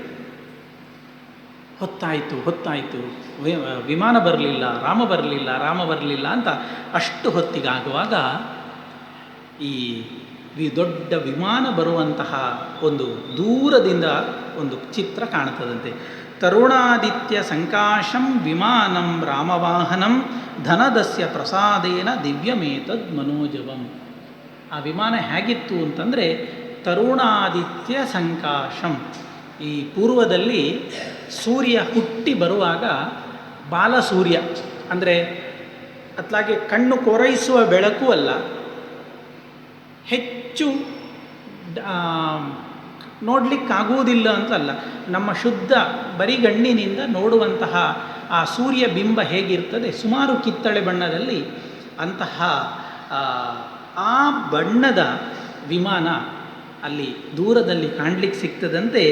ತಥೋ ಹರ್ಷ ಸಮುದ್ಭೂತಾ ನಿಸ್ವನೋ ದಿವಮಸ್ಪೃಶತ್ ಸ್ತ್ರೀ ಬಾಲ ಯುವ ವೃದ್ಧಾನಾಂ ರಾಮೋಯಮಿತಿ ಕೀರ್ತಿತೆ. ಆ ವಿಮಾನ ಅಂತಹ ಕೆಂಬಣ್ಣದ ಇದರಲ್ಲಿರುವಂಥದ್ದು ಕಣ್ಣಿಗೆ ಬಿದ್ದದ್ದೇ ಸ್ಥಳ. ಯಾರೆಲ್ಲ ಇದ್ದಾರೆ ವಾಲ್ಮೀಕಿಗಳು ಲಿಸ್ಟ್ ಕೊಡ್ತಾರೆ. ಸ್ತ್ರೀ ಬಾಲ ಯುವ ವೃದ್ಧ. ಹೆಂಗಸರೆಲ್ಲ ಮನೆ ಖಾಲಿ ಮಾಡಿ ಬಂದಿದ್ದಾರೆ. ಮಕ್ಕಳು ಶಾಲೆಯೂ ಇಲ್ಲ, ಟ್ಯೂಷನ್ ಇಲ್ಲ, ಏನಿಲ್ಲ, ಬಂದು ಕೂತಿದ್ದಾರೆ ರಾಮನನ್ನು ನೋಡಬೇಕು. ಸ್ತ್ರೀ ಬಾಲ ಯುವಕರು ಯುವತಿಯರು ಕೆಲಸಕ್ಕೂ ಇಲ್ಲ, ತೋಟಕ್ಕೂ ಇಲ್ಲ, ಎಲ್ಲಿಗೂ ಇಲ್ಲ, ನಡಿಲಿಕ್ಕಾಗದ ಮುದುಕರೂ ಸಹಿತವಾಗಿ ಅಲ್ಲಿಗೆ ಬಂದಿದ್ದಾರಂತೆ. ವಾಲ್ಮೀಕಿಗಳು ಲಿಸ್ಟ್ ಕೊಡ್ತಾರೆ. ಸ್ತ್ರೀ ಬಾಲ ಯುವ ವೃದ್ಧಾನಾಂ. ಅಷ್ಟು ಹೊತ್ತಿಗೆ ನೋಡುವಾಗ ದೂರದಲ್ಲಿ ಸಣ್ಣಕ್ಕೆ ಕಾಣ್ತಾ ಇದ್ದ ವಿಮಾನ ನಿಧಾನಕ್ಕೆ ಹತ್ತಿರ ಬರ್ತಾ ದೊಡ್ಡದಾಗಿ ಕಾಣ್ತಾ ಉಂಟು. ಆ ವಿಮಾನ ನೋಡ್ತಾ ಕಣ್ಣಿನ ಎದುರಿಗೆ ಬಂದಾಗ ಅದರಲ್ಲಿ ರಾಮ ಕೂತಿದ್ದಾನೆ, ಲಕ್ಷ್ಮಣ ಪಕ್ಕದಲ್ಲಿದ್ದಾನೆ, ಸೀತಾದೇವಿ ರಾಮಚಂದ್ರನ ಜೊತೆಯಲ್ಲಿ ಇದ್ದಾನೆ ಅಂತ ನೋಡುವಾಗ ಎಲ್ಲ ಪ್ರಜೆಗಳು ಕೂಡ ರಾಮಚಂದ್ರ ಬಂದ ಅಂತ ಗಟ್ಟಿ ಕಿರ್ಚಲಿಕ್ಕೆ ಶುರು ಮಾಡ್ತಾರೆ. ಹೇಗೆ ನಾವು ಉಡುಪಿಯಲ್ಲಿ ಬ್ರಹ್ಮರಥವನ್ನು ಎಳೆಯುವಾಗ ಗಟ್ಟಿ ಗೋವಿಂದ ಗೋವಿಂದ ಅಂತ ಕಿರಿಚ್ತೇವೆ, ಹಾಗೆ ರಾಮ ರಾಮ ರಾಮ ಅಂತ ಎಲ್ಲ ಗಟ್ಟಿಯಾಗಿ ಬೊಬ್ಬೆಡ್ತಾ ಇದ್ದಾರೆ. ಅವರ ಕಣ್ಣ ಮುಂದೆ ಅಷ್ಟು ದೊಡ್ಡ ವಿಮಾನ ಬಂದು ನೆಲದಲ್ಲಿ ನಿಲ್ತದೆ. ಬಂದರೆ ಆ ವಿಮಾನದಲ್ಲಿ ರಾಮ ಕೂತಿದ್ದಾಗ ಭರತ ನೋಡ್ತಾನೆ. ನೋಡಿದರೆ ಯಾವ ರೀತಿಯಲ್ಲಿ ಭರತ ಅಣ್ಣನಿಗೆ ನಮಸ್ಕಾರ ಮಾಡಿದ. ತುಂಬ ಮಾತುಗಳುಂಟು ಈ ಪ್ರಸಂಗದಲ್ಲಿ. ಭರತ ಅಣ್ಣನಿಗೆ ಹೇಗೆ ನಮಸ್ಕಾರ ಮಾಡಿದ ಅಂತ ವಾಲ್ಮೀಕಿಗಳು ಹೇಳ್ತಾರೆ. ತಥೋ ವಿಮಾನ ಅಗ್ರಗತಂ ಭರತೋ ಭ್ರಾತರಂ ತಥ. ವಿಮಾನ ಅಗ್ರಗತಂ, ವಿಮಾನದ ತುದಿ ಎತ್ತರ ಭಾಗದಲ್ಲಿ ಕೂತಂತಹ ಅಣ್ಣನನ್ನು ಭರತ ನೋಡಿ ವವಂದೇ ಪ್ರಣತೋ ರಾಮ, ಅವನಿಗೆ ನಮಸ್ಕಾರ ಮಾಡ್ತಾನೆ. ಹೇಗೆ ಅಂತ ಹೇಳಿದರೆ ಮೇರುಸ್ಥಮಿವ ಭಾಸ್ಕರಂ. ಮೇರು ಪರ್ವತದ ತುದಿಯಲ್ಲಿ ಸೂರ್ಯ ಉದಿಸಿ ಬರುವಾಗ ಎಲ್ಲರೂ ಅವನನ್ನು ನೋಡಿ ಹೇಗೆ ನಮಸ್ಕಾರ ಮಾಡ್ತಾರೆ, ಹಾಗೆ ಇಕ್ಷ್ವಾಕುಕುಲ ಸಂಜಾತನಾದ ರಾಮನನ್ನು ನೋಡಿ ಭರತ ನಮಸ್ಕಾರ ಮಾಡ್ತಾನಂತೆ. ಎಲ್ಲ ಇಳಿತಾನೆ. ಇಳಿದು ಬಂದು ಆ ರಥದಿಂದ ಬಂದು ರಾಮ ಮಾಡಿದ ಮೊದಲ ಕೆಲಸ ಅಂದರೆ ಭರತನನ್ನು ಪ್ರೀತಿಯಿಂದ ಕರೆದು ಕಾಲಲ್ಲಿ ಕೂತ್ಕೊಳಿಸಿ ತಬ್ಬಿಕೊಳ್ತಾನೆ.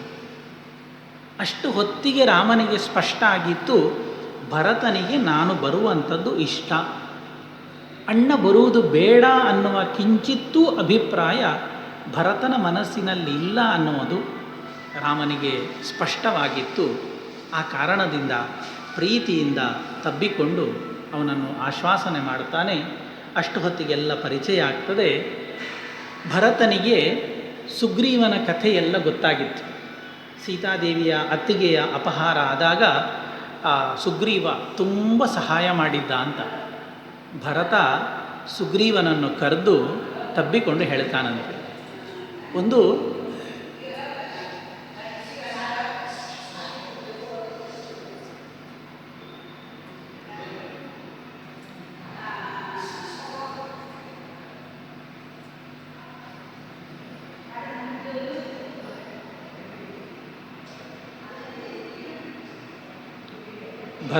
ಭರತ ಸುಗ್ರೀವನನ್ನು ತಬ್ಬಿಕೊಂಡು ಹೇಳ್ತಾನಂತೆ, ಒಂದೇ ಮಾತು ಹೇಳ್ತಾನೆ. ಎಷ್ಟು ತೂಕದ ಮಾತು ಅಂದರೆ, ಸುಗ್ರೀವ, ನಾವು ಇಷ್ಟು ದಿನ 4 ಜನ ಅಂತ ಇತ್ತು, ಈಗ ನೀನೂ ಸೇರಿಕೊಂಡು ನಾವು 5 ಜನ ಆಯಿತು ಅಂದುಬಿಡ್ತಾನೆ. ಒಂದೇ ಮಾತು. ತ್ವಮಸ್ಮಾಕಂ ಚತುರ್ಣಾಂ ವೈ ಭ್ರಾತಾ ಸುಗ್ರೀವ ಪಂಚಮಃ. ನಾವು 4 ಜನ ಸಹೋದರರಿದ್ದದ್ದು, ಇನ್ನು ನಿನ್ನನ್ನೂ ಸೇರಿಸಿಕೊಂಡು ನಾವು 5 ಜನ ಆಯಿತು ಅಂತ ಅಣ್ಣನಿಗೆ ಮಾಡಿದ ಸಹಾಯಕ್ಕೆ ದೊಡ್ಡ ಕೃತಜ್ಞತೆಯನ್ನು ಭರತ ಸುಗ್ರೀವನಿಗೆ ಸಮರ್ಪಿಸಿ ಹೇಳ್ತಾನೆ, ನೀನಿಲ್ಲದ 14 ವರ್ಷ ಅಣ್ಣ ಎಲ್ಲ ಕೆಲಸ ಮಾಡಿ ಆಯಿತು. ನೀನು ಬಿಟ್ಟು ಹೋಗುವಾಗ ದೇಶದ, ಇವತ್ತಿನ ಭಾಷೆಯಲ್ಲಿ ಹೇಳಬೇಕಾದ್ರೆ GDP, ನೀನು ಬಿಟ್ಟು ಹೋಗುವಾಗ ಏನಿತ್ತು ಪರಿಸ್ಥಿತಿ, ಅದನ್ನು 10 ಗುಣ ಮಾಡಿ ಬಿಟ್ಟು ಕೊಡ್ತಾ ಇದ್ದೇನೆ. ಅದಕ್ಕೆ ಭವತಃ ತೇಜಸ ಸರ್ವಂ ಕೃತಂ 10 ಗುಣಂ ಮಯ, ನಾನು 10 ಪಟ್ಟು ಮಾಡಿ ವಾಪಸ್ ನಿನಗೆ ಒಪ್ಪಿಸ್ತಾ ಇದ್ದೇನೆ ಅಂತ. ಅನೇಕ ಜನ ಹೇಳ್ತಾರೆ, ರಾಮ ಹೋಗಿ 14 ವರ್ಷ ಭರತನ ಆಳ್ವಿಕೆಯಲ್ಲಿ ಇಡೀ ಅಯೋಧ್ಯೆಯ ಸ್ಥಿತಿ ಗತಿಗಳೆಲ್ಲ ನಾಶ ಆಗಿ ಹೋಗಿತ್ತು ಅಂತ ಕೆಲವರು ಆಕ್ಷೇಪ ಮಾಡ್ತಾರೆ. ಅದಲ್ಲ,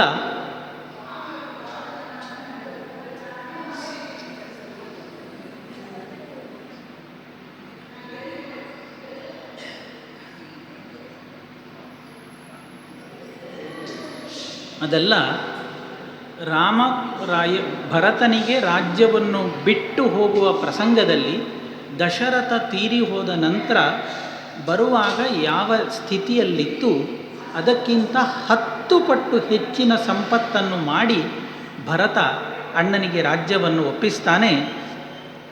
ಹೀಗೆ ಎಲ್ಲ ಒಪ್ಪಿಸಿಯಾದ ನಂತರದಲ್ಲಿ ರಾಮನನ್ನು ಅಯೋಧ್ಯೆಗೆ ಕರ್ಕೊಂಡು ಹೋಗ್ತಾರೆ. ಅಯೋಧ್ಯೆಗೆ ಕರ್ಕೊಂಡು ಹೋಗಿ ಸಿಂಹಾಸನದಲ್ಲಿ ಕೂತ್ಕೊಳ್ಳಿಸಿ ದೊಡ್ಡ ಸಂಭ್ರಮ ಅಯೋಧ್ಯ ಪಟ್ಟಣದಲ್ಲಿ ಆಗ್ತದೆ. ವಾಲ್ಮೀಕಿಗಳು ಹೇಳ್ತಾರೆ, ಸರ್ವಂ ಮುದಿತಮೇವಾಸೀತ್ ಸರ್ವೋ ಧರ್ಮಪರೋಭವತ್ ರಾಮಮೇವಾನು ಪಶ್ಯಂತಹ ನಾಭ್ಯಹಿಂಸನ್ ಪರಸ್ಪರಂ. ಆ ಕಾಲ ರಾಮಚಂದ್ರ ಸಿಂಹಾಸನದಲ್ಲಿ ಕೂತ ನಂತರ ಎಷ್ಟು ವರ್ಷ ಆಳ್ವಿಕೆ ಮಾಡಿದ್ದ ಅಂತಂದರೆ 11 ಸಹಸ್ರಂ ಅಗ್ನಿಹೋತ್ರಂ ಅಖಂಡಿತಂ, 11,000 ವರ್ಷ ಸಿಂಹಾಸನದಲ್ಲಿ ಕೂತು ಪ್ರಜೆಗಳ ಪಾಲನೆಯನ್ನು ರಾಮಚಂದ್ರ ಮಾಡಿದ್ದಂತೆ. ಯಾವಾಗ ಸಿಂಹಾಸನದಲ್ಲಿ ಅಂತಹ ಕರುಣಾಮೂರ್ತಿ ಕೂತು ಆಳ್ವಿಕೆಯನ್ನು ಶುರು ಮಾಡ್ತಾನೆ, ಇಡೀ ದೇಶದ ಪ್ರಜೆಗಳು ಸರ್ವಂ ಉದಿತಮೇವಾಸಿ, ಎಲ್ಲರೂ ಸಂತೋಷದಿಂದ ಇದ್ರಂತೆ. ಸರ್ವೋ ಧರ್ಮಪರೋಭವತ್, ಎಲ್ಲರೂ ಧರ್ಮನಿಷ್ಠೆಯಲ್ಲಿ ತಮ್ಮ ಬದುಕು ಸಾಗಿಸ್ತಾ ಇದ್ದರು. ರಾಮನನ್ನು ಮನಸ್ಸಿನಲ್ಲಿ ನೆನೀತಾ ರಾಮಮೇವಾನು ಪಶ್ಯಂತಹ ನಾಭ್ಯಹಿಂಸನ್ ಪರಸ್ಪರಂ, ತಮ್ಮ ಮಧ್ಯದಲ್ಲಿ ಯಾವ ಹಿಂಸೆಗಳಿಗೆ, ಯಾವ ಕ್ರೌರ್ಯದ ಕೃತ್ಯಗಳಿಗೆ ಅವಕಾಶವನ್ನು ಒಂದು ಸ್ವಲ್ಪವೂ ಕೊಡದೆ ಎಲ್ಲ ಪ್ರಜೆಗಳು ಸಂತೋಷದಿಂದ ತಮ್ಮ ಬದುಕು ಸಾಗಿಸ್ತಾ ಇದ್ದರಂತೆ. ಒಳ್ಳೆ ಮಾತನ್ನು ವಾಲ್ಮೀಕಿಗಳು ಹೇಳ್ತಾರೆ, ರಾಮೋ ರಾಮ ಇತಿ ಪ್ರಜಾನಾಂ ಅಭವನ್ ಕಥಾ ರಾಮಭೂತಂ ಜಗತ್ಸರ್ವಂ ರಾಮೇ ರಾಜ್ಯಂ ಪ್ರಶಾಸತಿ. ಎಲ್ಲಿ ನೋಡಿದ್ರೂ ಕೂಡ ರಾಮ ರಾಮ ರಾಮ ಅನ್ನುವ ಶಬ್ದಗಳು ಆ ಇಡೀ ಅಯೋಧ್ಯ ಪ್ರದೇಶದಲ್ಲಿ, ನಗರದಲ್ಲಿ ಕೇಳಿ ಬರ್ತಾ ಇತ್ತು. ಎಲ್ಲ ಜನಗಳು ಆ ರಾಮಚಂದ್ರನನ್ನು ನೋಡಿಕೊಂಡು ತಮ್ಮ ಬದುಕನ್ನು ಸಾಗಿಸ್ತಾ ಇದ್ರು. ಅಷ್ಟು ಹೊತ್ತಿಗೆ ಈ ಎಲ್ಲ ಪಟ್ಟಾಭಿಷೇಕದ ಪ್ರಸಂಗದಲ್ಲಾಗುವಾಗ ಎಲ್ಲ ಬಂದಿದ್ರಲ್ಲ, ಅವರಿಗೆಲ್ಲ ಏನಾದರೂ ಗಿಫ್ಟ್ ಕೊಡಬೇಕು ಇಷ್ಟು ಬಂದದ್ದಕ್ಕೆ. ಹಾಗೆ ಒಬ್ಬೊಬ್ಬರಿಗೆ ಒಂದೊಂದು ಉಡುಗೊರೆ, ಒಂದೊಂದು ಬಳುವಳಿ ಎಲ್ಲವನ್ನು ಕೊಟ್ಟು ಕೊಟ್ಟು ಕೊಟ್ಟು ಆಯಿತು. ಎಲ್ಲರಿಗೂ ಕೊಟ್ಟಾಯಿತು. ಕೊನೆಗೆ ಯಾರು ಉಳಿದದ್ದು? ಹನುಮಂತ ಒಬ್ಬ ಉಳಿದಿದ್ದ. ಇವನಿಗೇನಪ್ಪ ಕೊಡು? ಏನು ಕೊಟ್ಟರೂ ಕೂಡ ಅವ ಮಾಡಿದ ಕೆಲಸಕ್ಕೆ ಅದು ಕಡಿಮೆ. ಆಗ ಬೇರೆ ಎಲ್ಲರಿಗೂ ಕೊಟ್ಟಂತಹ ರಾಮಚಂದ್ರ ಸೀತಾದೇವಿಯನ್ನು ಕರೆದು ಹೇಳ್ತಾನಂತೆ, ಬೇರೆಲ್ಲರಿಗೆ ಸಹ ನಾನು ಕೊಟ್ಟೆ, ಇವನಿಗೆ ಏನಾದರೂ ಕೊಡಬೇಕು ಅಂತಿದ್ರೆ ನೀನೇ ಕೊಟ್ಟು ಬಿಡು ಅಂತ. ಏನು ಮಾಡೋದು? ಆಗ ಸೀತಾದೇವಿ ರಾಮ ತನಗೋಸ್ಕರ ಕೊಟ್ಟಿದ್ದಂತಹ ಒಂದು ಅಪೂರ್ವವಾದ ಮಾಲಿಕೆ ತನ್ನ ಬಳಿಯಲ್ಲಿ ಇಟ್ಟುಕೊಂಡಿದ್ಲು. ರಾಮ ಕೊಟ್ಟ ಆ ಪ್ರೀತಿಯ ಮಾಲಿಕೆಯನ್ನು ಆಂಜನೇಯನ ಕೊರಳಿಗೆ ಸೀತಾದೇವಿ ಹಾಕಿ ಆಶೀರ್ವಾದ ಮಾಡ್ತಾಳೆ. ರಾಮಸ್ಯ ಪಂಡಿತಾಚಾರ್ಯರು ಮಧ್ವವಿಜಯದಲ್ಲಿ ಹೇಳ್ತಾರೆ, ರಾಮಸ್ಯ ವಾಣ್ಯ ಮಣಿಮಂಜುವಾಲ ಪ್ರೇಷ್ಠಾಯನಸ್ತಾಂ ಭಜತಾಂ ದಿಶೇತಿ ಅಂತ ಆ ಪ್ರಕರಣದಲ್ಲಾಗುವಾಗ ಹಾಕಿ ಆಶೀರ್ವಾದ ಮಾಡ್ತಾಳೆ. ರಾಮ ಬೇರೆ ಏನು ಕೂಡ ಕೊಡಲಿಕ್ಕಿಲ್ಲದೆ ದೀರ್ಘವಾದಂತಹ ಒಂದು ಬಾಹುಬಂಧನ ಆಲಿಂಗನವನ್ನು ಹನುಮಂತನಿಗೆ ಕೊಡ್ತಾನಂತೆ. ಅದು ಒಬ್ಬರು ಹೇಳ್ತಾರೆ, ಅದು ರಾಮಾಯಣದಲ್ಲಿ ಎಲ್ಲಿ ಉಂಟು ಗೊತ್ತಿಲ್ಲ, ಹೇಳ್ತಾರೆ. ಕೊನೆಗೆಲ್ಲ ಆಗಿ ಯಾರ್ಯಾರಿಗೆ ಏನೇನು ಬೇಕು ರಾಮ ನಿರ್ಯಾಣ, ಅದು ನಿಮಗೆ ಉತ್ತರಕಾಂಡದಲ್ಲಿ ಬರ್ತದೆ. ಎಲ್ಲರೂ ರಾಮನ ಜೊತೆಗೆ ಹೊರಟು ನಿಲ್ತಾರಂತೆ ಮೋಕ್ಷಕ್ಕೆ. ಆಗ ಕೇಳ್ತಾರೆ, ಹನುಮಂತ ನೀನು ಬರ್ತೀಯ? ಹನುಮಂತ ಹೇಳ್ತಾನಂತೆ, ನಾನು ಬರುವುದಿಲ್ಲ. ಯಾಕೆ? ನನಗೆ ಈ ಶರೀರವನ್ನು ಬಿಟ್ಟು ಬರುವ ಆಸೆಯೇ ಇಲ್ಲ ಹೇಳ್ತಾನಂತೆ ಹನುಮಂತ. ಎಲ್ರಿಗೂ ಆಶ್ಚರ್ಯ. ಇವ ಪರಮ ವೈರಾಗ್ಯ ಮೂರ್ತಿ, ಶರೀರ ಬಿಡಲಿಕ್ಕೆ ಮನಸ್ಸಿಲ್ಲ ಹೇಳ್ತಾನಲ್ಲ. ಯಾಕೆ ಕೇಳಿದರೆ, ಅಲ್ಲ ದೇವರೇ, ಇದನ್ನು ನೀನು ತಬ್ಬಿಕೊಂಡು ಆಲಿಂಗನ ಮಾಡಿದ ಶರೀರ ಇದು, ಇದನ್ನು ಹೇಗೆ ಬಿಡೋದು? ಈ ನೀನು ಕೊಟ್ಟಂತಹ ಈ ಅನುಗ್ರಹದ ಮುಂದೆ ಈ ಪ್ರಪಂಚದಲ್ಲಿ ನನಗಿನ್ನೇನು ಬೇಡ ಅಂತ ಆಂಜನೇಯ ಹೇಳ್ತಾನೆ ಅಂತ ಪಂಡಿತಾಚಾರ್ಯರು ಮಧ್ವವಿಜಯದ ಪ್ರಾರಂಭದಲ್ಲಿ ತುಂಬ ಅಪೂರ್ವವಾಗಿ ಹೇಳ್ತಾರೆ. ಹನುಮಂತನ ಭಕ್ತಿ ಎಷ್ಟು ದೊಡ್ಡದಿತ್ತು ಅಂತಂದರೆ, ಹನುಮಂತನ ಹತ್ರ ಕೇಳ್ತಾರಂತೆ, ನಿನ್ನ ಇಷ್ಟು ಸಮಯದ ಜೀವನದಲ್ಲಿ ನಿನಗೆ ಅತ್ಯಂತ ಕಷ್ಟದ ಕೆಲಸ ಯಾವುದು ನೀನು ಮಾಡಿದ್ದು? ಪರ್ವತ ತಂದಿ, ಯುದ್ಧ ಆಯಿತು, ಸೇತುವೆ ನಿರ್ಮಾಣ ಆದದ್ದು, ಹೀಗೆ ಏನಾದರೂ ಒಂದು ದೊಡ್ಡ ಕಷ್ಟದ ಕೆಲಸ ಯಾವುದಾದರೂ ಹನುಮಂತ ಹೇಳಿಯಾನು ಅಂತ ಅವರ ತಲೆಯಲ್ಲಿ ಇದ್ದದಂತೆ. ಹಾಗೆ ಕೇಳಿದಾಗ ಹನುಮಂತ ಹೇಳ್ತಾನಂತೆ, ನನ್ನ ಜೀವನದಲ್ಲಿ ನನಗೆ ಅದು ಯಾವುದೂ ಕಷ್ಟ ಅಲ್ಲ, ಅದೆಲ್ಲ ಸುಲಭ, ಸಣ್ಣ ಸಣ್ಣ ಕೆಲಸ ನನ್ನ ಪಾಲಿಗೆ. ಆದರೆ ಕಷ್ಟ ಯಾವುದು ಗೊತ್ತುಂಟ? ನಿತ್ಯ ರಾಮನ ಪೂಜೆಗೆ ಹೂವನ್ನು ಕೊಯ್ದು ತರುವುದುಂಟಲ್ಲ, ಅದಕ್ಕಿಂತ ದೊಡ್ಡ ಕಷ್ಟದ ಕೆಲಸ ನನಗಿಲ್ಲ ಅಂತ. ಯಾಕೆ ಸ್ವಾಮಿ, ಅದರಲ್ಲಿ ಏನು ಕಷ್ಟ? ಹೂ ಕೊಯ್ಯುವುದು ಇದ್ದದರಲ್ಲಿ ಸುಲಭದ ಕೆಲಸ. ಹಾಗಲ್ಲ, ಈ ಹನುಮಂತನಿಗೆ ಯಾವ ಹೂವನ್ನು ತೆಗೆದ್ರೂ ಅದರಲ್ಲಿ ದೋಷ ಕಾಣ್ತದಂತೆ. ಇದರಲ್ಲಿ ದುಂಬಿ ಕೂತು ಎಂಜಲ್ ಮಾಡಿದೆ, ಇದು ಹೂ ಬೇಡ. ಇದರ ಒಂದು ಎಸಳು ಬಾಡಿದೆ, ಇದು ಬೇಡ. ಇದರ ತೊಟ್ಟು ಮುರಿದು ಹೋಗಿದೆ, ಇದು ಬೇಡ. ಇದು ಹೂ ಚೆನ್ನಾಗಿ ಅರಳಲಿಲ್ಲ, ಇದು ಬೇಡ. ಹೀಗೆ ಪ್ರತಿಯೊಂದು ಹೂವನ್ನು ತೆಗೆದಾಗಲೂ ಕೂಡ ಅದರಲ್ಲಿ ಒಂದು ದೋಷ. ಅಂದರೆ ರಾಮನಿಗೆ ಕೊಡುವಂತಹ ವಸ್ತು ಅಷ್ಟು ಪರಿಪೂರ್ಣವಾಗಿ ಒಳ್ಳೆ ರೀತಿಯಲ್ಲಿ ಇದ್ದರೆ ಮಾತ್ರ ಕೊಡುವುದು ಅಂತ ಸಂಕಲ್ಪ. ಕಿಂಚಿತ್ತೂ ಅದರಲ್ಲಿ ದೋಷ ಇದ್ದರೆ ಅದನ್ನು ಭಗವಂತನಿಗೆ ಒಪ್ಪಿಸಲಿಕ್ಕೆ ಆಂಜನೇಯನಿಗೆ ಯಾವುದೇ ದಾಕ್ಷಿಣ್ಯ ಇರಲಿಲ್ಲಂತೆ. ಆದ್ದರಿಂದ ನಿತ್ಯ ಪೂಜೆಗೆ ಹೂ ಕೊಡುವಷ್ಟು ಕಷ್ಟ ನನಗೆ ಮತ್ಯಾವುದೂ ಇಲ್ಲ ಅಂತ ಆಂಜನೇಯ ಹೇಳಿದ ಅಂತ ಮಧ್ವವಿಜಯದಲ್ಲಿ ಪಂಡಿತಾಚಾರ್ಯರು ಹನುಮಂತನ ಭಕ್ತಿಯನ್ನು ಕೊಂಡಾಡ್ತಾರೆ. ಹೀಗೆ ರಾಮನಿಂದ ಸೀತೆಯಿಂದ ಹನುಮಂತ ಅನುಗ್ರಹವನ್ನು ಪಡ್ಕೊಂಡಂತಹ ಕಥೆ. ರಾಮ ಸೀತೆಯರು ಸಿಂಹಾಸನದಲ್ಲಿ ಕೂತು ನಿರಂತರವಾಗಿ ರಾಜ್ಯವನ್ನು ಆಳಿದಂತಹ ಕಥೆ ನಾವು ಯುದ್ಧಕಾಂಡದ ಕೊನೆಯ ಭಾಗದಲ್ಲಿ ನೋಡುತ್ತೇವೆ.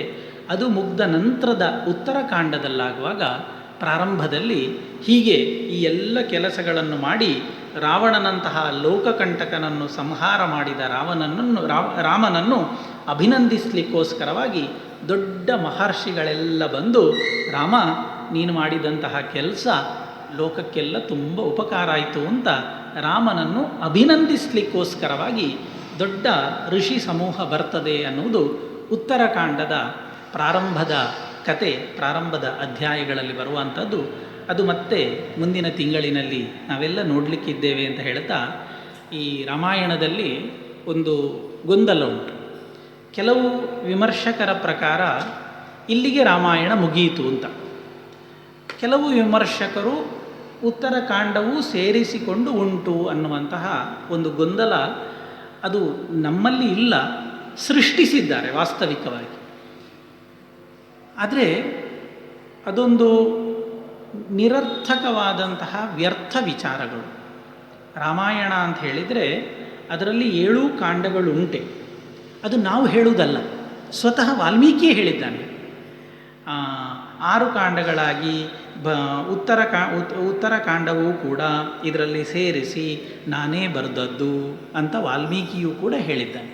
ಆದ್ದರಿಂದ 7 ಕಾಂಡಗಳು ಅದು ರಾಮಾಯಣದ್ದೇ ಭಾಗ ಹೊರತಾಗಿ 6 ಕಾಂಡಗಳಲ್ಲ. ಆದ್ದರಿಂದ ಅಂತಹ ಗೊಂದಲಗಳೆಲ್ಲ ಬೇಡ. ಆ ಉತ್ತರಕಾಂಡವೂ ಕೂಡ ರಾಮಾಯಣದ್ದೇ ಭಾಗ. ಅದರ ಮುಂದಿನ ಅನೇಕ ಕಥೆಗಳು, ಯಾವ ಪ್ರಕರಣಗಳು ಈ ಸುರುವಿನ 6 ಕಾಂಡಗಳಲ್ಲಿ ನಮಗೆ ಸಿಗಲಿಲ್ಲ, ಅದರ ಮುಂದಿನ ಭಾಗಗಳೆಲ್ಲ ಉತ್ತರಕಾಂಡದಲ್ಲಿ ತುಂಬ ವಿಸ್ತಾರವಾಗಿ ವರ್ಣಿಸ್ತಾರೆ. ಆ ಸೀತೆಯ ಭೂಗರ್ಭ ಪ್ರವೇಶದ ಜೊತೆಗೆ ಆ ಭಾಗ ಸಂಪೂರ್ಣವಾಗಿ ಮುಗೀತದೆ ಅನ್ನುವಲ್ಲಿಯೇ ಪೂಜ್ಯ ಗುರುಗಳು ಪ್ರಾರಂಭ ಮಾಡಿದ ಅವರ ಸಂಕಲ್ಪ ಶಕ್ತಿ ಮತ್ತು ಅನುಗ್ರಹ ಶಕ್ತಿ. ಅದು ಯಾವುದೋ ಒಂದು ಗಳಿಗೆಯಲ್ಲಿ 10 ವಾರಿಗೆ ಆಗಬೇಕು ಅಂತ ಕಂಡಿತ್ತು. ಸ್ವಾಮಿಗಳನ್ನು ಕೇಳಿದರು. ಸ್ವಾಮಿಗಳು ಮಂತ್ರಾಕ್ಷತೆ ಕೊಟ್ಟರು. ಆ ಮಂತ್ರಾಕ್ಷತೆಯ ಬಲ ನಿಮ್ಮನ್ನೆಲ್ಲ ಇಲ್ಲಿಗೆ ಕರೆಸ್ತಾ ಉಂಟು. ಇಲ್ಲದಿದ್ದರೆ ನಿತ್ಯ 2 ಗಂಟೆ ಕೆಲಸ ಬಿಟ್ಟು ಬರುವುದು ಹೇಳಿದರೆ ಸಣ್ಣ ವಿಚಾರ ಅಲ್ಲ. ಆ ಸ್ವಾಮಿಗಳ ಮಂತ್ರಾಕ್ಷತೆಯ ಬಲ, ಆ ಪೂಜ್ಯ ವಿಶ್ವೋತ್ತಮ ತೀರ್ಥ ಗುರುಗಳೆಲ್ಲ ಸ್ಥಾಪನೆ ಮಾಡಿದ ರಾಮಚಂದ್ರನ ಸನ್ನಿಧಿ. ನಾವೆಲ್ಲ ಉಪನ್ಯಾಸ ಮಾಡುವಾಗ ಆಂಜನೇಯ ಕೂತು ಕೇಳ್ತಾನೆ ಅನ್ನುವಂಥದ್ದು ನಮ್ಮ ನಂಬಿಕೆ. ಎಲ್ಲಿ ರಾಮನ ಕಥೆಯಾಗಲಿ ಅಲ್ಲೆಲ್ಲ ಕೂತು ಬಾಷ್ಪವಾರಿ ಪರಿಪೂರ್ಣ ಲೋಚನಂ ಅಂತ ಹೇಳ್ತಾರಲ್ಲ, ಹಾಗೆ ಆಂಜನೇಯ ಕೂತು ಕೇಳ್ತಾನೆ ಅನ್ನುವಂಥದ್ದು ನಮ್ಮ ನಂಬಿಕೆ ಮತ್ತು ಶ್ರದ್ಧೆ. ಆ ಹಿನ್ನೆಲೆಯಲ್ಲಿ ಈ ಹಿಂದೆಯೂ ಅನೇಕ ಬಾರಿ ನಾನು ಮಾಡಿದ್ದೆ. ಈ ಬಾರಿಯೂ ಕೂಡ ಯುದ್ಧಕಾಂಡದ ಕೊನೆಯ ಭಾಗಗಳನ್ನು ನೋಡುವ ಅವಕಾಶ ಸಿಕ್ಕಿತ್ತು. ನೀವೆಲ್ಲ ತುಂಬ ಶ್ರದ್ಧೆಯಿಂದ ಪ್ರೀತಿಯಿಂದ ಕೇಳಿ ಅನುಗ್ರಹಿಸಿದ್ದೀರಿ. ನಿಮ್ಮೆಲ್ಲರಿಗೂ ಮತ್ತೆ ವಂದಿಸ್ತಾ, ಈ ಒಳ್ಳೆಯ ಜ್ಞಾನ ಕಾರ್ಯ ಈ ಜಾಗದಲ್ಲಿ ಇನ್ನೂ ನಿರಂತರವಾಗಿ ನಡೀತಾ ಇರಲಿ. ಅದಕ್ಕೆ ಬೇಕಾದ ಒಳ್ಳೆ ಪ್ರೇರಣೆ, ಒಳ್ಳೆ ಮನಸ್ಸನ್ನು ದೇವರು ನಮಗೆ ಕೊಡಲಿ ಅಂತ ಪ್ರಾರ್ಥಿಸ್ತಾ ಶ್ರೀಕೃಷ್ಣ ಅರ್ಪಣಮಸ್ತು. ಸ್ವಸ್ತಿ ಪ್ರಜಾಭ್ಯಃ ಪರಿಪಾಲಯಂತಾಂ ನ್ಯಾಯೇನ ಮಾರ್ಗೇಣ ಮಹೀಂ ಮಹೀಷಾಃ. ಗೋಬ್ರಾಹ್ಮಣೇಭ್ಯಃ ಶುಭಮಸ್ತು ನಿತ್ಯಂ. ಲೋಕಾಃ ಸಮಸ್ತಾಃ ಸುಖಿನೋ ಭವಂತು. ಕಾಲೇ ವರ್ಷತು ಪರ್ಜನ್ಯಃ ಪೃಥಿವೀ ಸಸ್ಯಶಾಲಿನಿ. ದೇಶೋऽಯಂ ಶೋಭರಹಿತಃ ಸಜ್ಜನಾಃ ಸಂತು ನಿರ್ಭಯಾಃ. ಸ್ವಪುತ್ರಾಃ ಪುತ್ರಿಣಃ ಸಂತು ಪುತ್ರಿಣಃ ಸಂತು.